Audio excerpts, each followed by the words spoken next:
When Milner went to South Africa in 1897, Rhodes and he were already old acquaintances of many years' standing. We have already indicated that they were contemporaries at Oxford. But, more than that, they were members of a secret society which had been founded in 1891. Moreover, Milner was, if not in 1897, at least by 1901, Rhodes's chosen successor in the leadership of that society. The secret society of Cecil Rhodes is mentioned in the first 5 of his 7 wills. In the 5th it was supplemented by the idea of an educational institution with scholarships, whose alumni would be bound together by common ideals, Rhodes's ideals. In the 6th and 7th wills the secret society was not mentioned, and the scholarships monopolized the estate.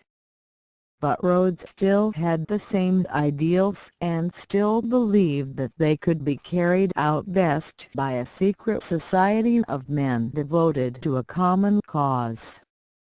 The scholarships were merely a facade to conceal the secret society, or, more accurately, they were to be one of the instruments by which the members of the secret society could carry out his purpose. This purpose, as expressed in the first will 1877, was the extension of British rule throughout the world, the perfecting of a system of emigration from the United Kingdom and of colonization by British subjects of all lands wherein the means of livelihood are obtainable by energy, labor, and enterprise. The ultimate recovery of the United States of America as an integral part of a British Empire, the consolidation of the whole empire, the inauguration of a system of colonial representation in the imperial parliament which may tend to weld together the disjointed members of the empire, and finally the foundation of so great a power as to hereafter render wars impossible and promote the best interests of humanity.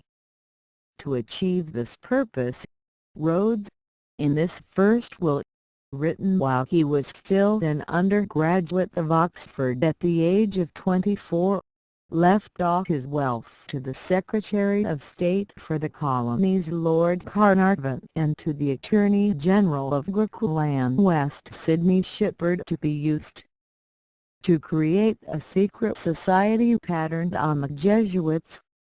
The reference to the Jesuits as the model for his secret society is found in a confession of faith which Rhodes had written 2 years earlier, 1875, and which he enclosed in his will. 13 years later, in a letter to the trustee of his third will, Rhodes told how to form the secret society, saying, "In considering questions suggested, take Constitution of the Jesuits if obtainable and insert English Empire for Roman Catholic religion." In his confession of faith Rhodes outlined the types of persons who might be useful members of this secret society, as listed by the American Secretary to the Rhodes Trust. This list exactly describes the group formed by Milner in South Africa.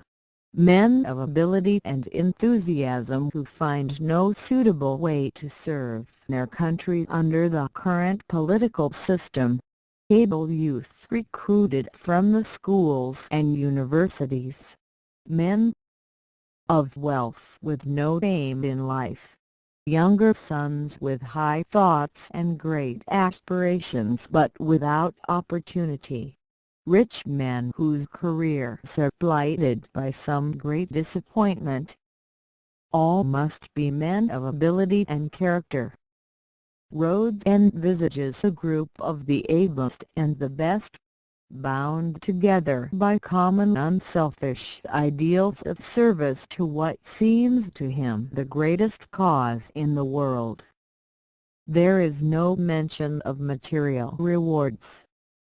This is to be a kind of religious brotherhood like the Jesuits, a church for the extension of the British Empire. In each of his 7 wills, Rhodes entrusted his bequest to a group of men to carry out his purpose. In the first will, as we have seen, the trustees were Lord Carnarvon and Sidney Shepherd. In the second will 1882 the sole trustee was his friend Annie Pickering. In the third will 1888 Pickering having died, the sole trustee was Lord Rothschild.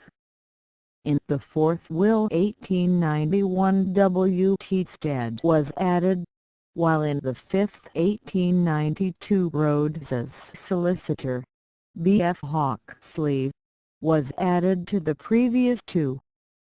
In the sixth 1893 and seventh 1899 wills, the personnel of the trustees shifted considerably, ending up, at Rhodes's death in 1902, with a board of 7 trustees: Lord Milner, Lord Rosebery, Lord Grey, Alfred Bite, L. L. Mitchell, B. F. Hawksley, and Dr. Starr Jameson. This is the board to which the world looked to set up the Rhodes Scholarships. Dr. Frank Delott, the best-known American authority on Rhodes's wills, claims that Rhodes made no reference to the secret society in his last 2 wills because he had abandoned the idea. The first chapter of his recent book, The American Rhodes Scholarships, states and reiterates that between 1891 and 1893 Rhodes underwent a great change in his point of view and matured in his judgment to the point that in his 6th will he abandons forever his youthful idea of a secret society. This is completely untrue, and there is no evidence to support such a statement. On the contrary, all the evidence, both direct and circumstantial, indicates that Rhodes wanted the secret society from 1875 to his death in 1902. By Delott's own admission, Rhodes wanted the society from 1877 to 1893, a period of 16 years. Accepted practice in the use of historical evidence requires us to believe that Rhodes persisted in this idea for the remaining 9 years of his life, unless there exists evidence to the contrary. There is no such evidence. On the other hand, there is direct evidence that he did not change his ideas. 2 examples of this evidence can be mentioned here. On February 5, 1896, 3 years after his 6th will, Rhodes ended a long conversation with R.B. Brett, later Lord Esher, by saying, "Wish we could get our secret society." And in April 1900, a year after he wrote his 7th and last will, Rhodes was reprimanding Stead for his opposition to the Boer War, on the grounds that in this case he should have been willing to accept the judgment of the men on the spot who had made the war. Rhodes said to Stead, "That is the curve which will be fatal to our ideas. Insubordination. Do not you think it is very disobedient of you? How can our society be worked if each one sets himself up as the sole judge of what ought to be done? Just look at the position here. We three are in South Africa. All of us your boys, I myself, Milner, and Garrett, all of whom learned their politics from you. We are on the spot, and we are unanimous in declaring this war to be necessary. You have never been in South Africa, and yet, instead of deferring to the judgment of your own boys, you fling yourself into a violent opposition to the war. 3 Dr. Delot's assumption that the scholarships were an alternative to the secret society is quite untenable, for all the evidence indicates that the scholarships were but one of several instruments through which the society would work. In 1894 Stead discussed with Rhodes how the secret society would work and wrote about it after Rhodes's death as follows. We also discussed together various projects for propaganda, the formation of libraries, the creation of lectureships, the dispatch of emissaries on missions of propaganda throughout the empire, and the steps to be taken to pave the way for the foundation and the acquisition of a newspaper which was to be devoted to the service of the cause. This is an exact description of the way in which the society, that is the Milner Group, has functioned. Moreover, when Rhodes talked with Stead, in January 1895, about the scholarships at Oxford, he did not abandon the society but continued to speak of it as the real power behind the scholarships. It is perfectly clear that Rhodes omitted mentioning the secret society in his last 2 wills because he knew that by that time he was so famous that the one way to keep a society from being secret would be to mention it in his will. Obviously, if Rhodes wanted the secret society after 1893, he would have made no mention of it in his will but would have left his money in trust for a legitimate public purpose and arranged for the creation of the secret society by a private understanding with his trustees. This is clearly what happened, because the secret society was established, and Milner used Rhodes's money to finance it, just as Rhodes had intended. For the creation of the secret society was the essential core of Rhodes's plans at all times. Stead, even after Rhodes's death, did not doubt that the attempt would be made to continue the society. In his book on Rhodes's wills he wrote in one place, "Mr. Rhodes was more than the founder of a dynasty. He aspired to be the creator of one of those vast semi-religious, quasi-political associations which, like the Society of Jesus, have played so large a part in the history of the world.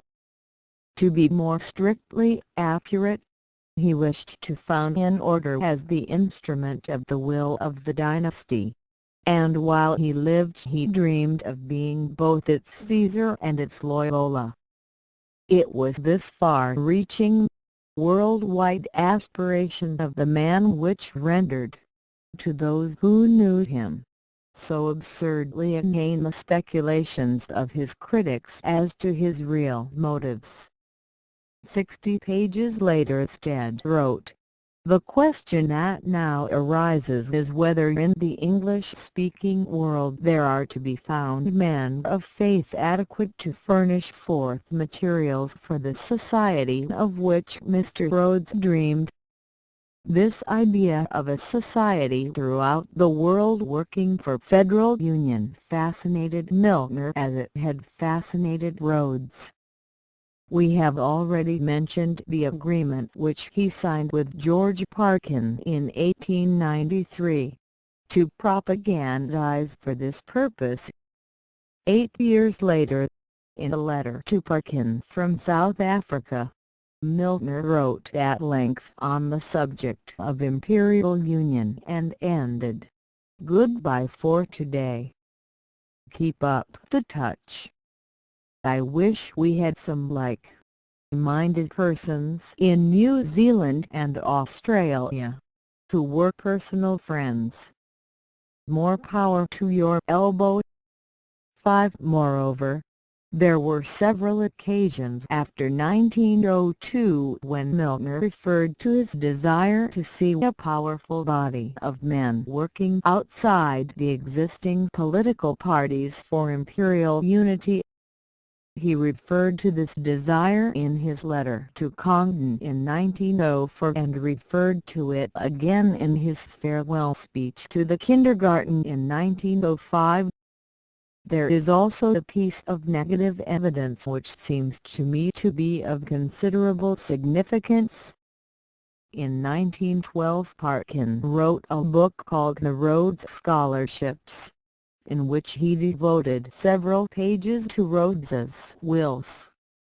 Although he said something about each will and gave the date of each will, he said nothing about the secret society.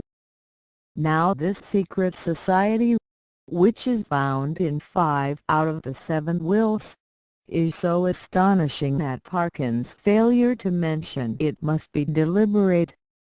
He would have no reason to pass it by in silence unless the society had been formed. If the existing Rhodes Trust were a more mature alternative for the secret society rather than a screen for it, there would be no reason to pass it by. But, on the contrary, an urgent need to mention it as a matter of great intrinsic interest and as an example of how Rhodes's ideas matured. As a matter of fact, Rhodes's ideas did not mature. The one fact which appears absolutely clearly in every biography of Rhodes is the fact that from 1875 to 1902 his ideas neither developed nor matured. Parkin, who clearly knew of the secret society, even if he did not mention it, says in regard to Rhodes's last will, "It is essential to remember that this final will is consistent with those which had preceded it, that it was no late atonement for errors, as some have supposed, but was the realization of lifelong dreams persistently pursued." Leaving aside all hypothesis, the facts are clear. Rhodes wanted to create a worldwide secret group devoted to English ideals and to the Empire as the embodiment of these ideals, and such a group was created. It was created in the period after 1890 by Rhodes, Stead, and, above all, by Milner. The idea of a secret international group of propagandists for federal imperialism was by no means new to Milner when he became Rhodes trustee in 1901, since he had been brought into Rhodes's secret society as the 6th member in 1891. This was done by his old superior, W. T. Stead. Stead, as we have indicated, was the chief Rhodes confidant in England and very close to Milner. Although Stead did not meet Rhodes until 1889, Rhodes regarded himself as a disciple of Stead's much earlier and eagerly embraced the idea of imperial federation based on home rule. It was in pursuit of this idea that Rhodes contributed £10,000 to Parnell in 1888. Although Rhodes accepted Stead's ideas, He did not decide that Stead was the man he wanted to be his lieutenant in the secret society until Stead was sent to prison in 1885 for his articles on organized vice in the Pall Mall Gazette. This egregious episode convinced Rhodes to such a degree that he tried to see Stead in prison but was turned away. After Stead was released, Rhodes did not find the opportunity to meet him until April 4, 1889. The excitement of that day for Stead can best be shown by quoting portions of the letter which he wrote to Mrs. Stead immediately after the conference. It said, "Mr. Rhodes is my man. I have just had 3 hours' talk with him. He is full of a far more gorgeous idea in connection with the paper than even I have had. I cannot tell you his scheme because it is too secret. But it involves millions. He had no idea that it would cost £250,000 to start a paper. But he offered me down as a free gift £20,000 to buy a share in the PM Gazette as a beginning. Next year he would do more. He expects to own before he dies 4 or 5 millions, all of which he will leave to carry out the scheme of which the paper is an integral part. He is giving £500,000 to make a railway to Matabeleland, and so has not available, just at this moment, the money necessary for starting the morning paper. His ideas are federation, expansion, and consolidation of the empire.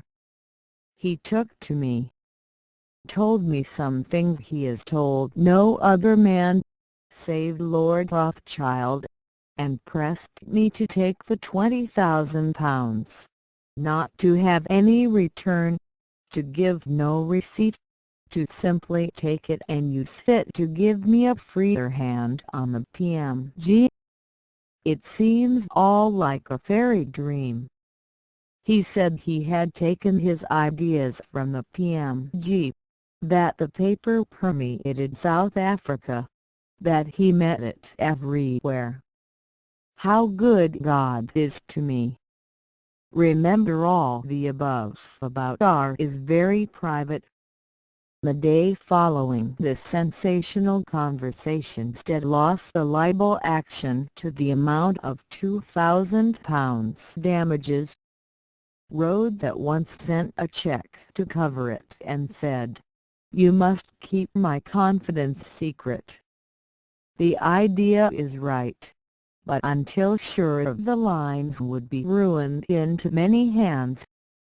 Your subsidiary press idea can be discussed without risk, but the inner circle behind would never be many, perhaps 3 or 4.6." About the same time, Rhodes revealed to Stead his plans to establish the British South Africa Company and asked him who in England could best help him get the necessary charter.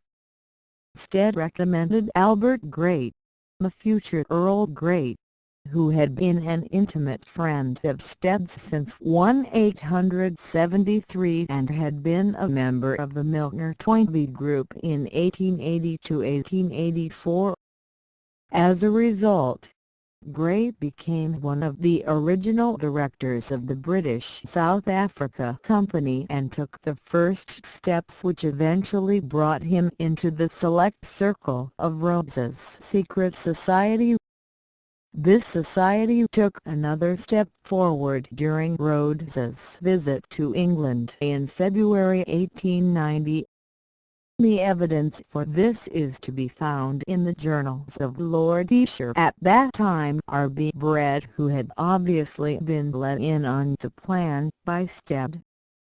Under date of February 3, 1890, we read in these journals, Cecil Rhodes arrived last night from South Africa.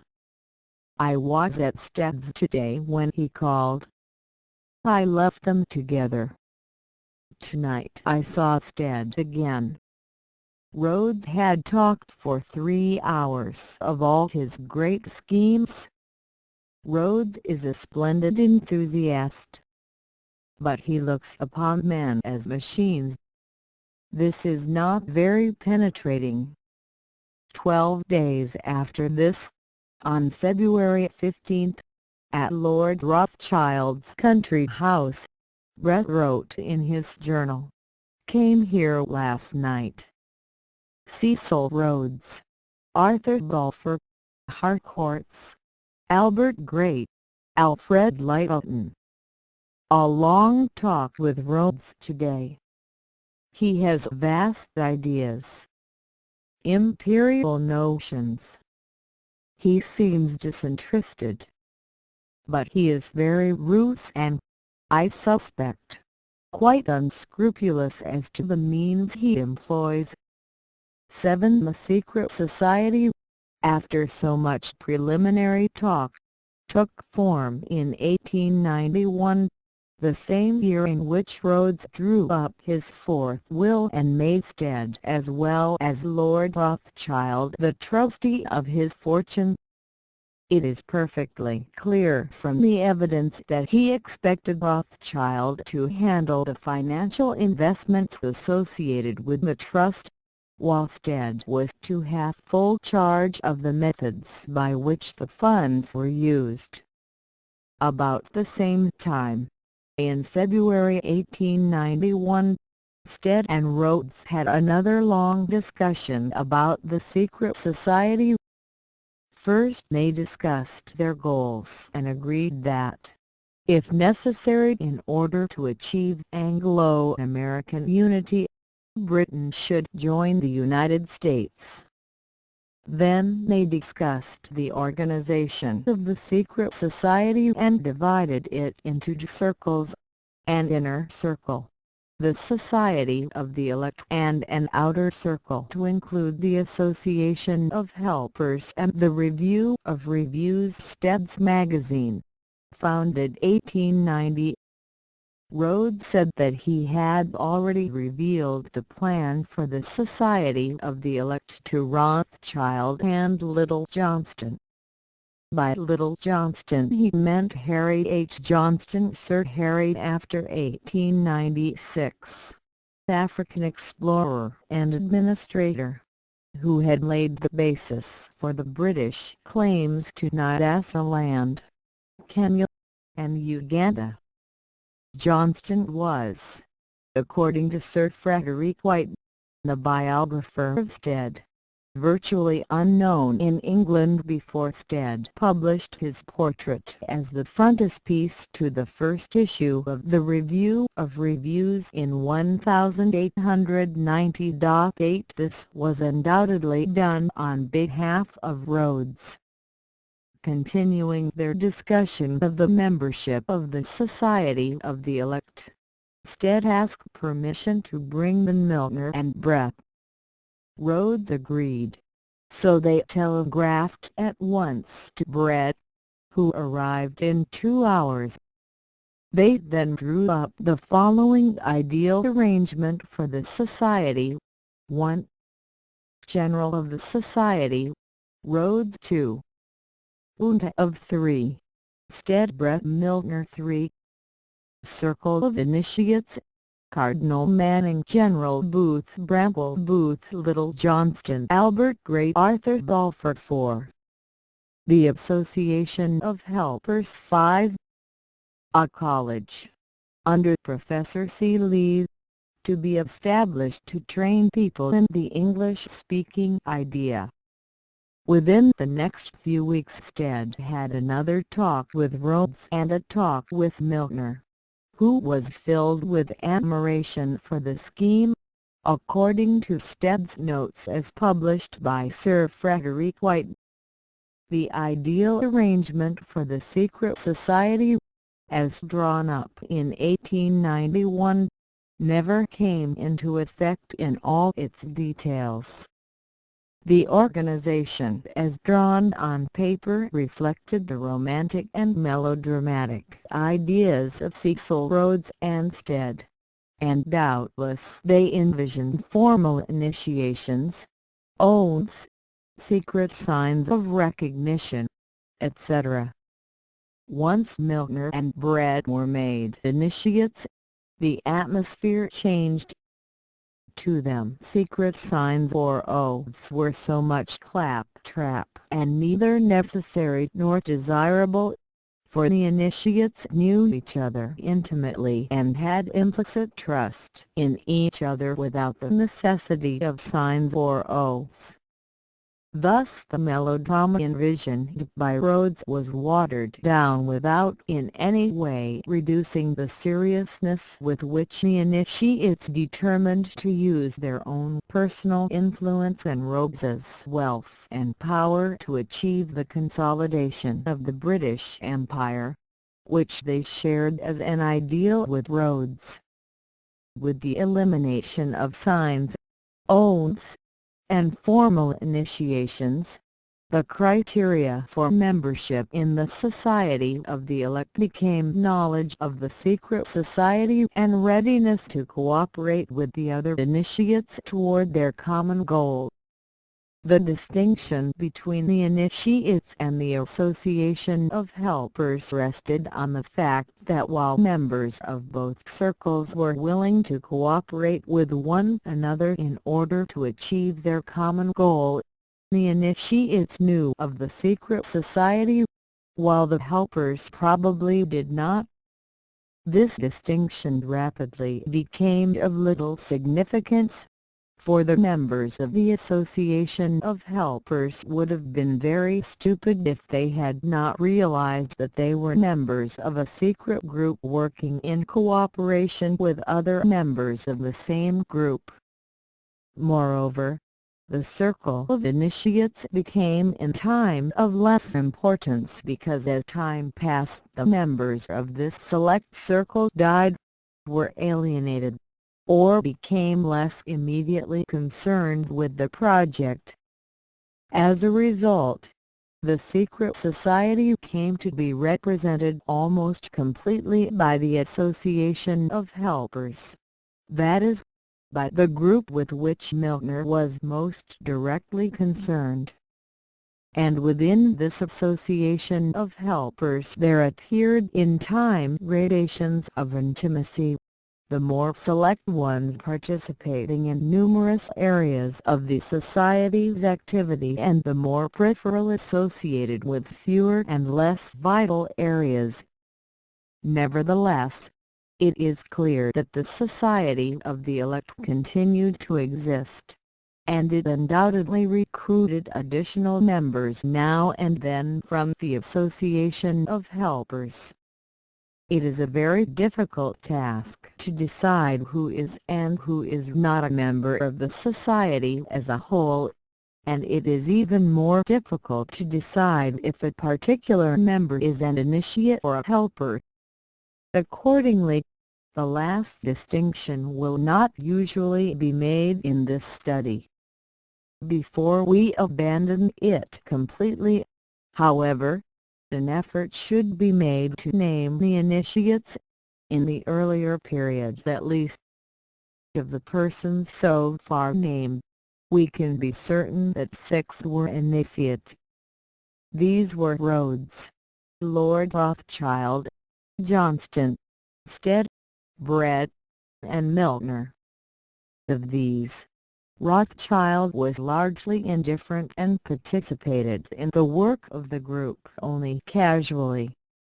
Of the others, Johnston received from £10,000 to £17,000 a year from Rhodes for several years after 1889, during which period he was trying to eliminate the influence of slave traders and the Portuguese from Nyasaland. About 1894 he became alienated from Rhodes because of Johnston's refusal to cooperate with him in an attack on the Portuguese in Manicaland, As a result, Johnston ceased to be an active member of the Society.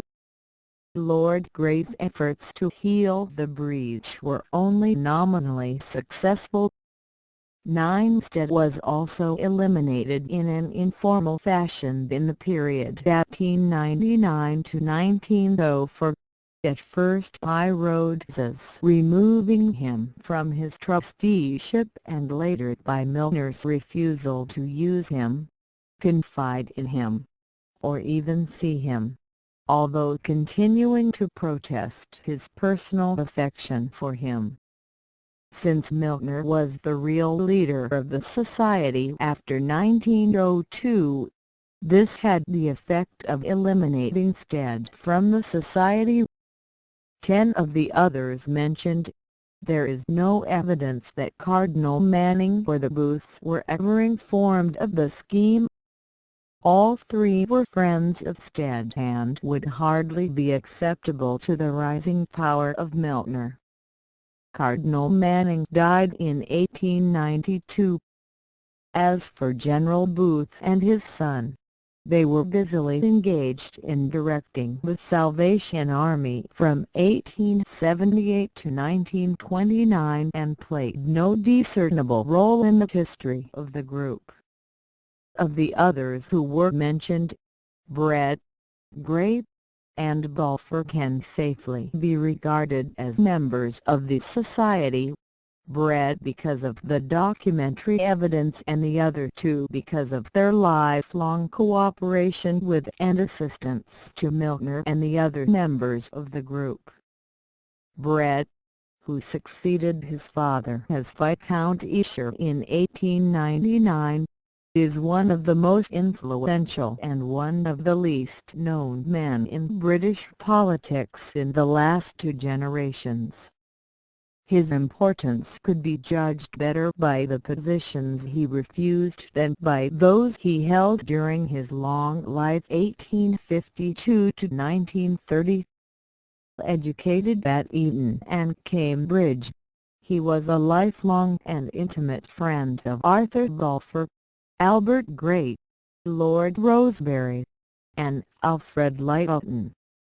He was private secretary to the Marquess of Hartington, Duke of Devonshire in 1878 to 1885 and a Liberal MP in 1880 to 1885. In the last year he was defeated in an attempt to capture the seat for Plymouth, and retired from public life to his country house near Windsor at the advanced age of 33 years. That he emerged from this retirement a decade later may well be attributed to his membership in the Rhodes Secret Society. He met Stead while still in public life and by virtue of his confidential position with the future Duke of Devonshire was able to relay to Stead much valuable information. These messages were sent over the signature XIII. This assistance was so highly esteemed by Stead that he regarded Brett as an important part of the Pall Mall Gazette organization. Writing in 1902 of Milner and Brett, Stead spoke of them, without mentioning their names, as two friends, now members of the Upper House, who were thoroughly in sympathy with the gospel according to the Pall Mall Gazette and who had been as my right and left hands during my editorship of the paper. In return, Stead informed Brett of Rhodes's secret schemes as early as February 1, 1890 and brought him into the Society when it was organized the following year. The official positions held by Brett in the period after 1895 were Secretary of the Office of Works 1895 to 1902, Lieutenant Governor and Governor of Windsor Castle 1901 to 1930, member of the Royal Commission on the South African War 1902 to 1903, permanent member of the Committee of Imperial Defense 1905–1930, chairman and later President of the London County Territorial Force Association 1909–1921, and chief British member of the Temporary Mixed Commission on Disarmament of the League of Nations 1922–1923. Although some of these posts, especially the one on the Committee of Imperial Defense, played an important role in the history of the Milner Group, none of them gives any indication of the significant position which Esher held in British political life. The same thing could be said of the positions which he refused, although they, if accepted, would have made him one of the greatest names in recent British history. Among the positions which he refused we might mention the following: Permanent Under Secretary in the Colonial Office 1899, Governor of Cape Colony 1900, Permanent Under Secretary in the War Office 1900, Secretary of State for War 1903, Director of the Times 1908, Viceroy of India 1908, and an earldom. Date unknown. Esher's reasons for refusing these positions were twofold. He wanted to work behind the scenes rather than in the public view, and his work in secret was so important and so influential that any public post would have meant a reduction in his power. When he refused the exalted position of Viceroy in 1908, he wrote frankly that, with his opportunity of influencing vital decisions at the center, India for him would be. It sounds vain, but it isn't parochial. One won this opportunity for influencing decisions at the center came from his relationship to the monarchy. For at least 25 years from 1895 to after 1920, Esher was probably the most important advisor on political matters to Queen Victoria, King Edward VI, and King George V. This position arose originally from his personal friendship with Victoria, established in the period 1885 to 1887. And was solidified later when, as Secretary to the Office of Works and Lieutenant Governor of Windsor Castle, he was in charge of the physical properties of all the royal residences. These opportunities were not neglected. He organized the Diamond Jubilee of 1897, the royal funeral of 1901, and the coronation of the same year. In the latter case he proved to be indispensable, for in the 64 years without a coronation the precedents had been forgotten.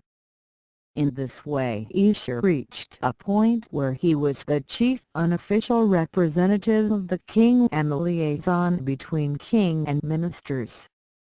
As an example of the former role, we might mention that in 1908, when a purchaser known only as X acquired control of the Times, Esher visited Lord Northcliffe on behalf of a very high quarter to seek assurance that the policy of the paper would not be changed.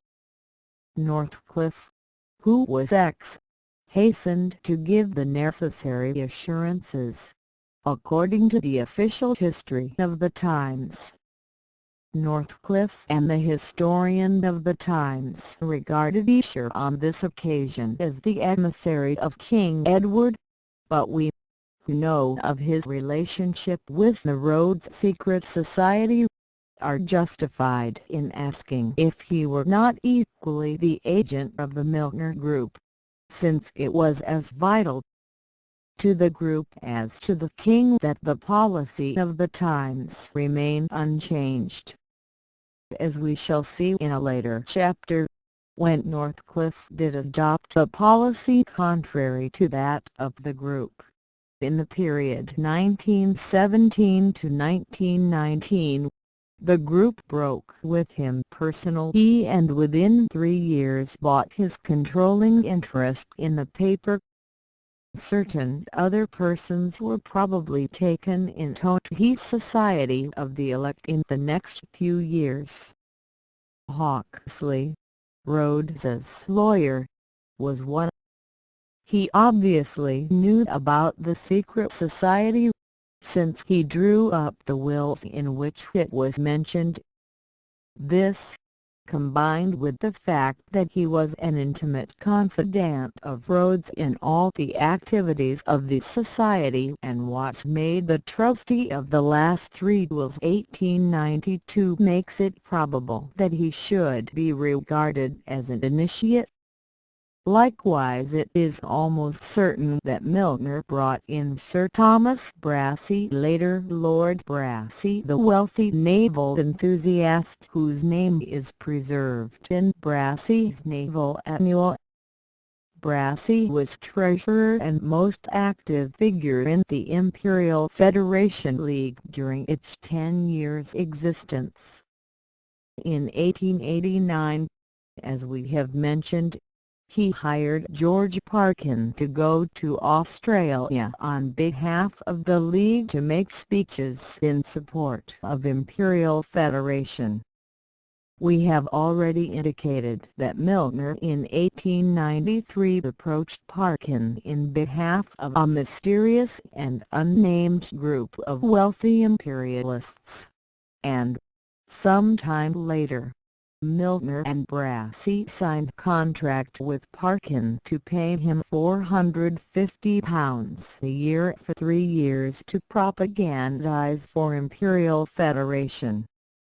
Since this project was first broached to Parkin by Milner alone, and since the Imperial Federation League was, by 1893, in process of dissolution, I think we have the right to assume that the unnamed group for which Milner was acting was the Rhodes Secret Society.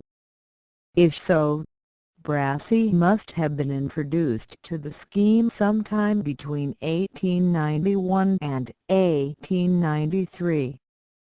This last interpretation is substantiated by the numerous and confidential letters which passed between Milner and Brassey in the years which followed. Some of these will be mentioned later. It is worth mentioning here that Brassey was appointed Governor of Victoria in 1895 and played an important role in the creation of the Commonwealth of Australia in 1900. The propaganda work which Parkin did in the period 1893 to 1895 in fulfillment of this agreement was part of a movement that was known at the time as Cecil's lecturers. This movement was probably all that ensued from the fifth portion of the ideal arrangement, that is, from the projected college under Professor Cecil. Another person who was brought into the secret society was Edmund Garrett, the intimate friend of Stead, Milner, and Rhodes, who was later used by Milner as a go-between for communications with the other two. Garrett had been sent to South Africa originally by Stead while he was still on the Pall Mall Gazette in 1889. He went there for a second time in 1895 as editor of the Cape Times, the most influential English-language newspaper in South Africa. This position he undoubtedly obtained from Stead and Rhodes. Sir Frederick White, in his biography of Stead, says that Rhodes was the chief proprietor of the paper. Sir Edward Cook, however, the biographer of Garrett and a man who was very close to the Rhodes secret society, says that the owners of the Cape Times were Frederick York Street Ledger and Dr. Rutherford Harris. This is a distinction without much difference, since Dr. Harris, as we shall see, was nothing more than an agent of Rhodes. In South Africa, Garrett was on most intimate personal relationships with Rhodes. Even when the latter was Prime Minister of Cape Colony, Garrett used to communicate with him by tossing pebbles at his bedroom window in the middle of the night. Such a relationship naturally gave Garrett a prestige in South Africa which he could never have obtained by his own position or abilities. When High Commissioner Hercules Robinson drew up the proclamation after the Jameson raid, he showed it to Garrett before it was issued and cut out a paragraph at the latter's insistence. Garrett was also on intimate terms with Milner during his period as High Commissioner after 1897. In fact, when Rhodes spoke of political issues in South Africa, he frequently spoke of "I myself, Milner, and Garrett." We have already quoted an occasion on which he used this expression to Stead in 1900. Milner's relationship with Garrett can be gathered from a letter which E.W. wrote to Garrett in 1899, after Garrett had to leave South Africa to go to a sanatorium in Germany. "It is no use protesting against the decrees of fate, nor do I want to say too much on what Rhodes calls the personal. But this really was a great blow to me, and I have never quite got over your breakdown and departure, never quite felt the same man since, either politically or privately. Dear friend, I miss you fearfully, always shall miss you. So does this young country." 12. I think we are justified in assuming that a man as intimate as this with Rhodes and Milner, who was used in such confidential and important ways by both of them, who knew of the plans for the Johannesburg revolt and the Jameson raid before they occurred, and who knew of the Rhodes secret society, was an initiate. That Garrett knew of the Jameson plot beforehand is recorded by Sir Edward Coke in his biography. That Garrett knew of the secret society is recorded by Garrett himself in an article which he published in the Contemporary Review after Rhodes's death in 1902. The words in which Garrett made this last revelation are of some significance. He spoke of that idea of a sort of Jesuit-like secret society for the promotion of the empire, which for long he hugged and which, minus, perhaps, the secrecy and the Jesuitry, I know to have had a good deal of fascination for others among our contemporaries not reckoned visionaries by the world.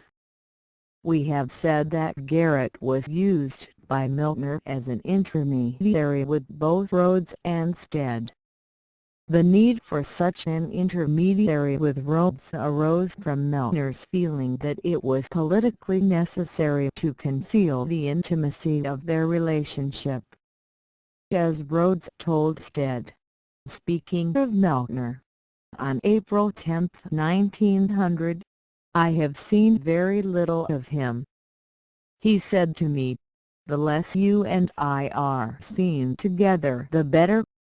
Hence, I never invited him to group sure. 13 Garrett was also used by Milner as an intermediary with Stead after the latter became alienated from the initiates because of his opposition to the Boer War. One example of this is of some significance. In 1902 Milner made a trip to England without seeing Stead. On April 12 of that year, Garrett, who had seen Milner, wrote the following letter to Stead: "I love the inner man, Stead, in spite of all differences, and should love him if he damned me and my policy and acts 10 times more." So to Milner. In the inner court, we agreed when he was over. Only there are temporary limitations and avoidances. He told me why he thought on the whole he'd better not see you this time. I quite understood, though I'm not sure whether you would, but I'm sure you would have liked the way in which, without any prompting at all, he spoke of his personal feelings for you being unaffected by all this. Someday, let us hope, all this tyranny will be overpass, and we shall be able to agree again, you and Milner. Cook and I. It is possible that the necessity for Milner to overrule his personal feelings and the mention of the inner court may be oblique references to the secret society. In any case, the letter shows the way in which Stead was quietly pushed aside in that society by its new leader. Another prominent political figure who may have been an initiate in the period before 1902 is Lord Rosebery. Like his father-in-law, Lord Rothschild, who was an initiate, Rosebery was probably not a very active member of the Society of the Elect, although for quite different reasons. Lord Rothschild held aloof because to him the whole project was incomprehensible and unbusinesslike. Lord Rosebery held aloof because of his own diffident personality and his bad physical health. However, he cooperated with the members of the Society and was on such close personal relationships with them that he probably knew of the secret society. Brett was one of his most intimate associates and introduced him to Milner in 1885.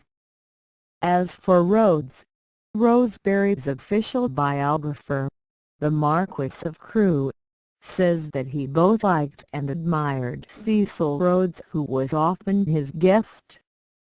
He made Rhodes a Privy Councillor, and Rhodes made him a trustee of his will. These things, and the fact that the initiates generally assumed that Rosebery would grant their requests, give certain grounds for believing that he was a member of their society. 14 If he was, he played little role in it after 1900. Two other men, both fabulously wealthy South Africans, may be regarded as members of the society and probably initiates. These were Abe Bailey and Alfred Beit. Abe Bailey, later Sir Abe, 1864–1940, was the largest landowner in Rhodesia, a large Transvaal mine owner, and one of the chief, if not the chief, financial supporters of the Milner Group in the period up to 1925. These financial contributions still continue, although since 1925 they have undoubtedly been eclipsed by those of Lord Astor. Bailey was an associate of Rhodes and Alfred Beit, the two most powerful figures in South Africa, and like them was a close friend of Milner. He named his son, born in 1900, John Milner Daly. Like Rhodes and Byte, he was willing that his money be used by Milner because he sympathized with his aims. As his obituary in the Times expressed it, in politics he modelled himself deliberately on Rhodes as his ideal of a good South African and a devoted imperialist.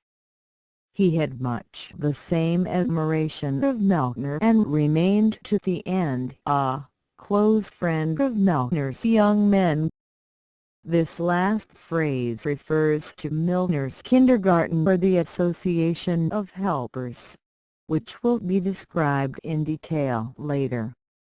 A. Daly was one of the chief plotters in the Jameson raid in 1895.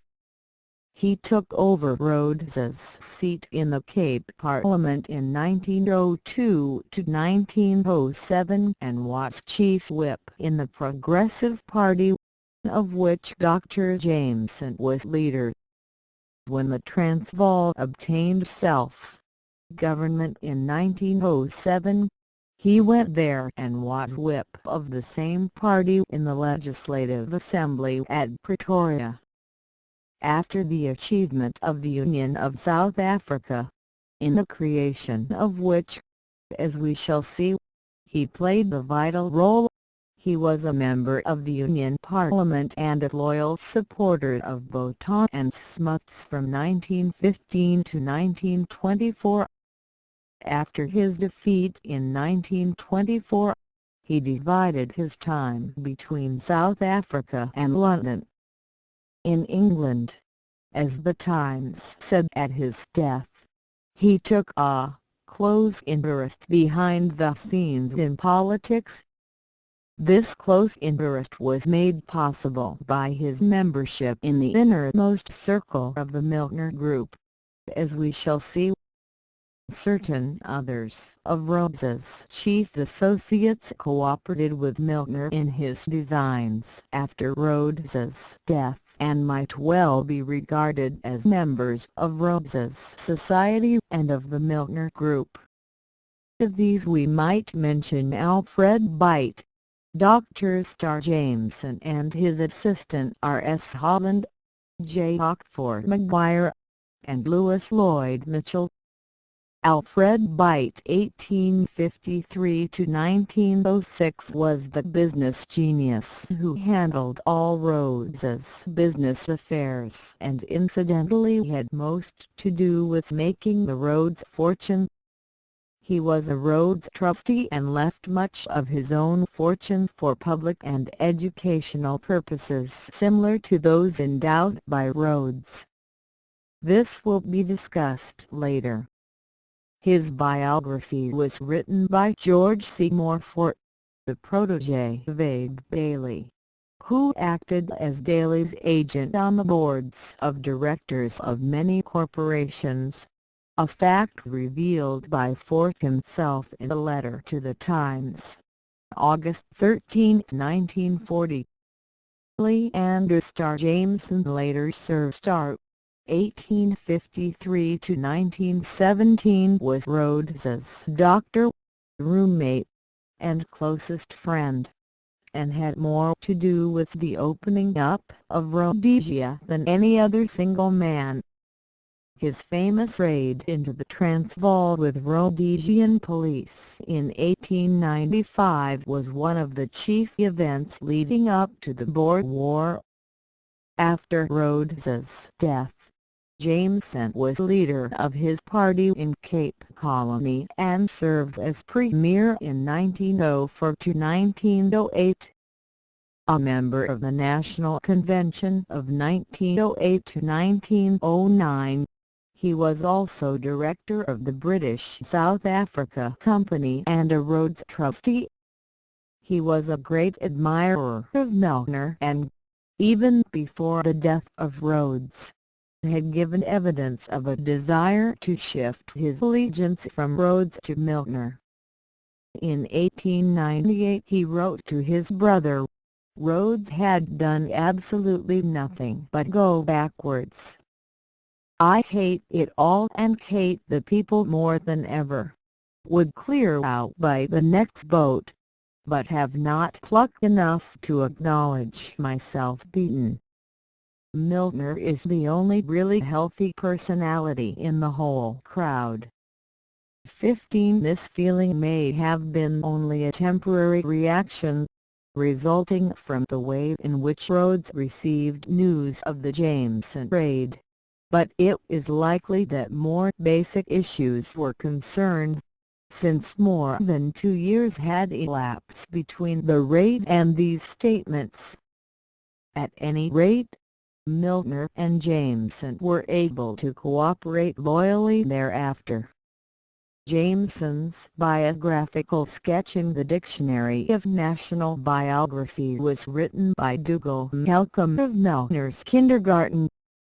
Reginald Southern Holland, now Sir Southern, was private secretary to Dr. Jameson in 1904 and later for 3 years permanent head of the Prime Minister's Department 1905–1908. He was secretary to the South African Shipping Frames Conference 1905–1906 with Birchie Noof and succeeded Birchie Noof as His Majesty's Trade Commissioner to South Africa 1908–1913.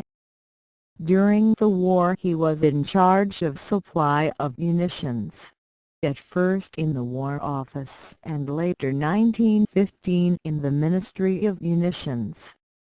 He was also on various commissions in which Milner was interested, such as the Royal Commission on Paper Supplies with Birchie Noof, and ended the war as controller of the Cultivation Division of the Food Production Department, which was seeking to carry out recommendations made by the Milner and Selborne Committee on Food Production. He became the Rhodes trustee in 1932. Louis Lloyd Mitchell, later Sir Louis, 1842–1928, was Rhodes's banker in South Africa and after his death took over many of his interests. The minister without portfolio in Jameson's cabinet in the Cape Colony 1904–1905, he was also a director of the British South Africa Company and a Rhodes trustee. He published the 2-volume Life of Rhodes in 1910. J. Oxford Maguire, 1855–1925, Fellow of All Souls, was an exact contemporary of Milner's at Oxford 1873–1877 and Rhodes's most intimate friend in college. He worked for Rhodes for the rest of his life. He obtained the original mining concession which became the basis of the British South Africa Company from Lobengula in 1883, was Rhodes's representative in the House of Commons for 5 years 1890–1895, 16 and his personal representative in Rhodesia or London during Rhodes's absences from either place. Director of the British South Africa Company for 27 years 1898–1925, he was president for the last 2. His sketch in the Dictionary of National Biography was written by Dougal Malcolm. Of these 6 men whom Milner inherited from Rhodes, only one was young enough to become an active member of the Milner Group. This was Southern Holland, born 1876, who did become a member, although perhaps not of the inner circle. The other 5 were Milner's own age, with established positions and power of their own. They all knew Milner well and cooperated with him. Even if they were initiates, they played no vital role in the history of the Milner Group after 1905. As we have indicated, the character of the secret society and its personnel were changed after 1902. This was the result of the activities of Lord Milner. The death of Rhodes and the elimination of Stead gave the organization a much less melodramatic form while making it a much more potent political instrument.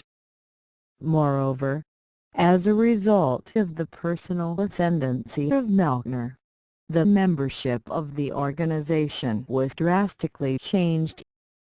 Of the initiates or probable initiates whom we have mentioned, Rothschild, Johnston, Hawksley, Rosebery, Jameson, Mitchell, and Maguire played little or no role in the society after 1902. Byte died in 1906, and Garrett the following year. Of the others, Gray, Brassey, Escher, and Balfour continued in active cooperation with the members of the group.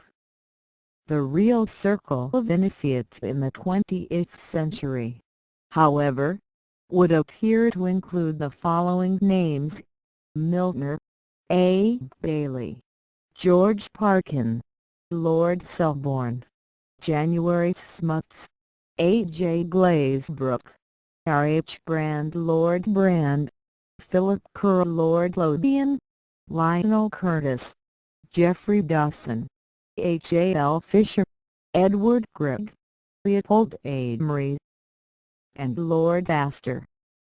Since 1925, when Milner died, others have undoubtedly been added. This circle, with certain additional names, we shall call the inner core or the inner circle of the Milner group. The history of these men's activities and the evidence which entitles us to attribute them to the circle of initiates will occupy most of the remainder of this volume. The changes which Milner made in the Rhodes secret society were not important. There was no change in goals, and there was very little change in methods. In fact, both of these were modified more by Lord Lothian and his friends after Milner's death than they were by Milner after Rhodes's death.